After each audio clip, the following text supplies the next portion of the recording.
Hey students, welcome to my channel Tansuman Classes, and today I'm Suman ma'am teach you the chapter number 4. Chapter number 4 is industries.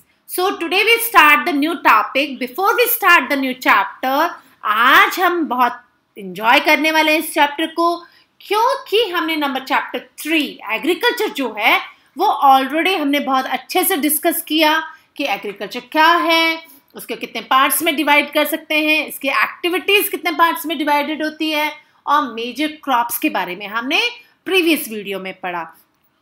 आज हम discuss करने वाले हैं कि industries क्या होती है और इंडस्ट्रीज़ का क्या रोल है हमारी लाइफ में। सो दैट मीन्स हमारे लाइफ में इंडस्ट्रीज़ जो हैं वो बहुत बड़ा रोल प्ले करती है।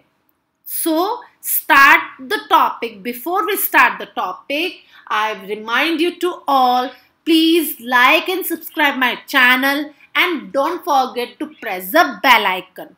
So right now, the first thing that we need to understand, what is industry? सबसे पहले हमें ये पढ़ने की ज़रूरत है कि इंडस्ट्रीज होती क्या है। वो इकोनॉमिक एक्टिविटी जहाँ पे कि रॉ मटेरियल लेकर उसको फाइनल प्रोडक्ट में हम कन्वर्ट कर देते हैं। प्रोडक्शन ऑफ गुड्स होता है वो इसमें शामिल होता है। एंड हमने रॉ मटेरियल कहाँ से मिलेगा? हमें रॉ मटेरियल मिलेगा प्राइमरी सेक्टर से।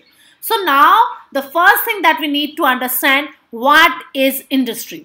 N economic activity that is concern with the production of goods, extraction or minerals or provision of services. That means we get raw material from primary sector and producing goods in secondary sector. So secondary activities are those that involve processing of natural resources. Manufacturing is a secondary activity जहाँ पे कि उसको manufacture करा जाता है. So let's start the topic. Have you ever given a thought to the fact that the notebook you use of writing has come to you after a long process of manufacturing? यानी आपके पास में जो notebook आ रही है, हम जो books पढ़ रहे हैं, जो पेज हम यूज़ कर रहे हैं हमारी लाइफ में, क्या आपको ये शुरू से ही ऐसा मिल गया? No, not possible. जो हमारी बुक्स हैं, हमारी जो नोटबुक्स हैं, वो एक बहुत लंबा प्रोसेस चला है उसको बनाने के लिए, और it has started life as a part of a tree, और it started जैसे कि यहाँ से शुरू हुआ कि एक ट्री है ना, तो जर्नी जो है वो कहाँ से शुरू हुई? ट्री से शुरू हुई। It was cut down and transported to the pulp mill, और जो पेड़ है उसको काटा गया, ट्रांसपोर्ट किया गया कहाँ तक? पल्प मिल तक, जहाँ पे कि उसका गूदा बना दिया जाता है ना, उसको गाल दिया जाता है।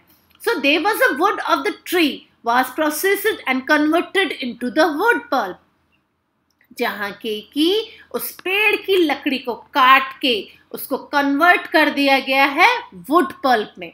The wood pulp was mixture with the chemicals and finally changed into paper by machine, और जो मशीन के द्वारा जो वुड पल्प होता है उसको चेंज कर दिया जाता है। किसमें चेंज कर दिया जाता है? With the help of machines उसको चेंज कर दिया जाता है पेपर में। So this paper found its way to the press where ink made from chemicals was used to print the lines on the pages, और with the help of ink हम जो chemicals use करते हैं उस page पे हम क्या draw कर देते हैं? लाइनें ड्रॉ कर देते हैं। And the page were then bound into the form of notebook. उसकी बाइंडिंग कर दी जाती है, उसको बाउंड कर दिया जाता है, एक साथ उसके पेजों को इकट्ठा करके, और फिर वो एक सुंदर सी नोटबुक में कन्वर्ट कर दिया जाता है। Packed and sent to the market for sale, finally it reach your hand. और आज आप जो ये कॉपी यूज़ कर रहे हैं, आज मार्केट से जो हम कॉपी यूज़ करते हैं, खरीदते हैं, परचेस करते हैं, उसने बहुत लंबा सफ़र तय किया है। कहाँ पेड़ से शुरू कटना हुआ और लास्ट में जाके वो मार्केट में सेल हो गई। तो सेकेंडरी एक्टिविटी और मैन्युफैक्चरिंग, इसको हम दोनों एक ही नाम है। Changes raw material into product of more value to people, यानी उसने क्या कन्वर्ट कर दिया, रॉ मटेरियल को प्रोडक्शन, उसने प्रोडक्शन गुड्स में कन्वर्ट कर दिया, उसको हमने सेकेंडरी एक्टिविटी का नाम दिया. So as you have seen, pulp was changed into paper and paper into notebook. क्या आपने ये सब कभी देखा है कि कैसे पल्प बनाया गया, कैसे पल्प से नोटबुक बनता है? These represent to the two stages of the manufacturing process. और ये दो स्टेजेस जो हैं वो मैन्युफैक्चरिंग प्रोसेस के द्वारा तय की गई.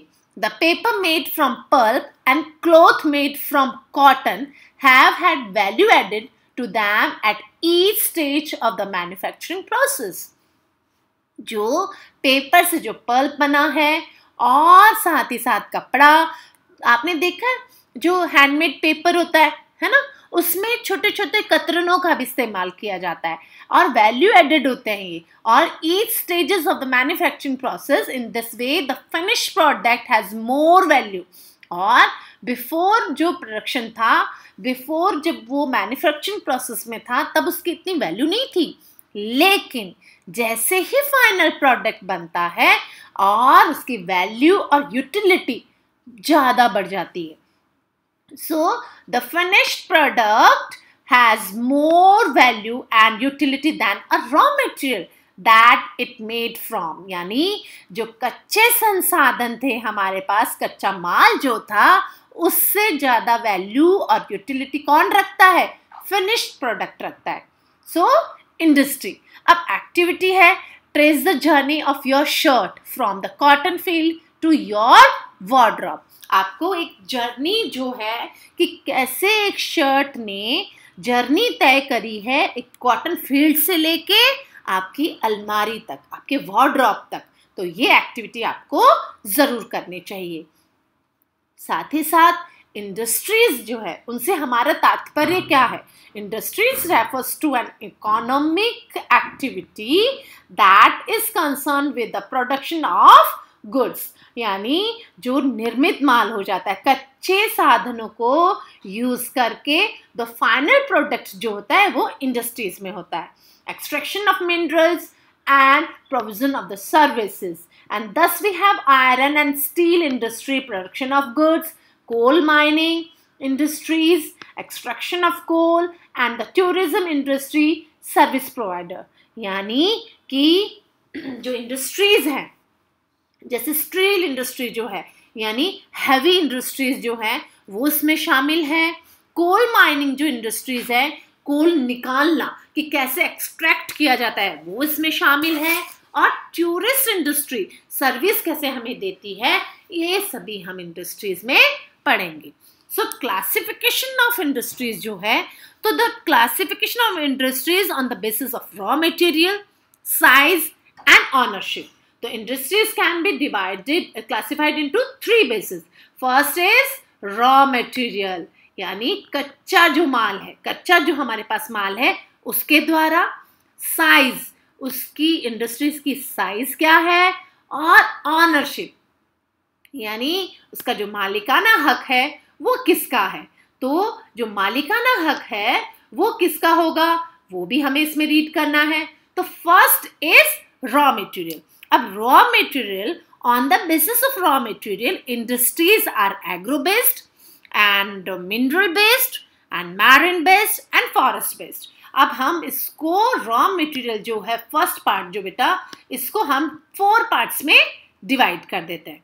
तो फर्स्ट इज इंडस्ट्रीज में भी एग्रो बेस्ड, यानी खेती से जो संबंधित है.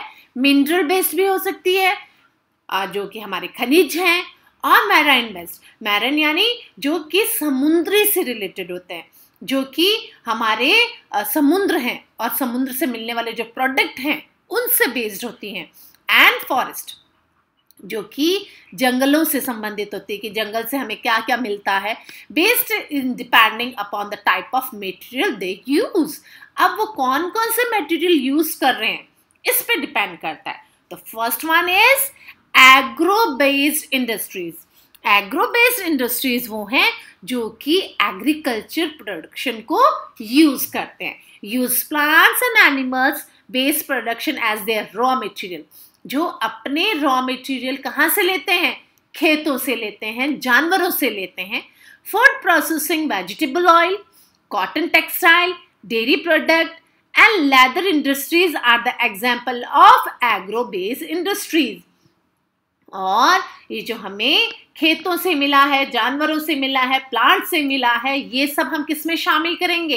एग्रो बेस्ड इंडस्ट्रीज में. And second is mineral based. अब मिनरल बेस्ड इंडस्ट्रीज वो हैं जो कि प्राइमरी इंडस्ट्रीज होती हैं जिनमें कि मिनरल मिलता है. मिनरल किस फॉर्म में मिलता है?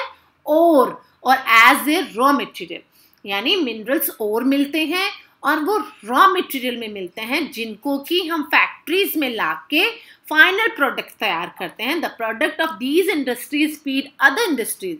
यानी ये जो आयरन ओर और जो मटेरियल है, मिनरल मटेरियल है, ये हम इंडस्ट्रीज में यूज करेंगे. For example iron made from iron ore. यानी आयरन हमने किससे बनाया? कच्चे आयरन ओर से बना. और is the product of mineral based industries.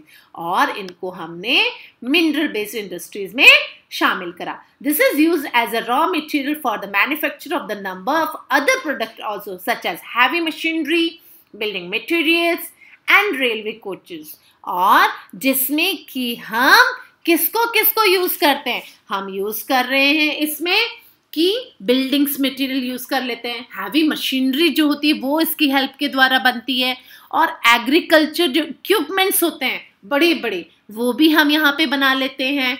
और रेलवे कोचेस भी हम मिनरल बेस्ड इंडस्ट्रीज पे डिपेंड करते हैं.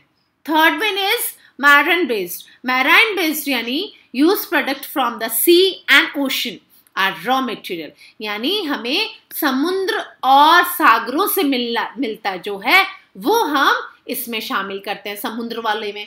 अब समुद्र वाले में क्या क्या है? हमें फिश ऑयल मिलता है, आर द बेस्ट एग्जाम्पल. और साथ ही साथ हमें जो वहाँ के एनिमल्स हैं, जो सी फूड होता है, वो हमें इस इंडस्ट्री से अवेलेबल इजीली हो जाता है.